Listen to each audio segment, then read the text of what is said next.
Hi, my name is Karen Minnie. I'm a student at Grand Canyon University studying elementary education and special education. The purpose of this video is to explain the dispositions I feel I possess that would make me a successful classroom teacher, as well as ones that I need to improve upon. I will also explain the qualities I believe a professional educator should display. I currently teach reading intervention at a private school devoted to children with dyslexia. The mission is very important to me because I have 2 children with dyslexia, and only one of them received the reading intervention he needed to impact his education.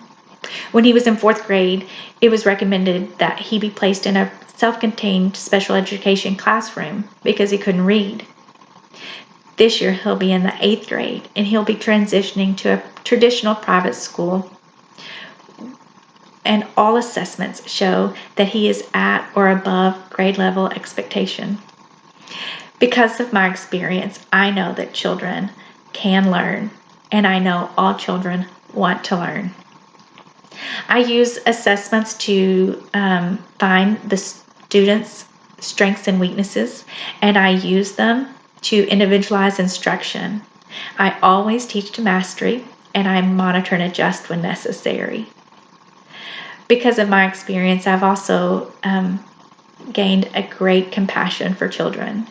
I know how important it is to gain a student's trust, to engage in conversations, and to find their strengths, their interest, and their hobbies, and find where their successes are.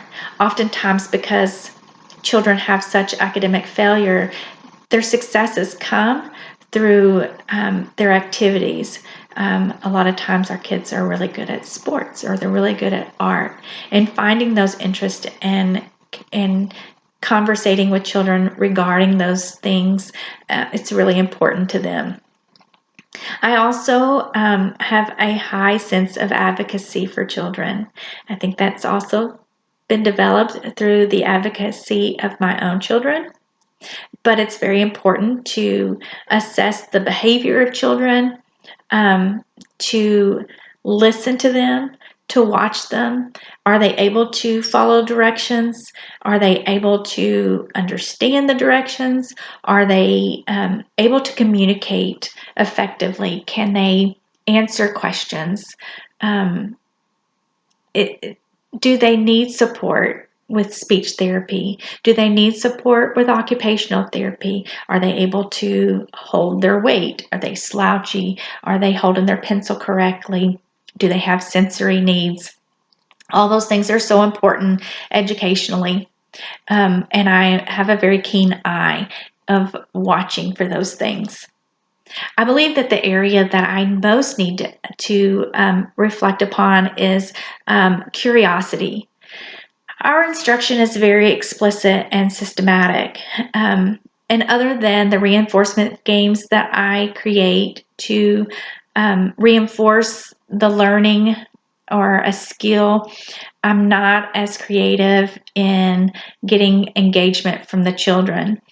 Also, reflection. Although it's very important for me to reflect on whether or not the way I delivered the instruction was meaningful to the child, I don't always find time to do that daily. I believe that a professional educator should first and foremost display integrity in all that they do. And most importantly, I believe that children and their progress should always be the main focus. Thank you for listening. Thank you for your time. I appreciate you.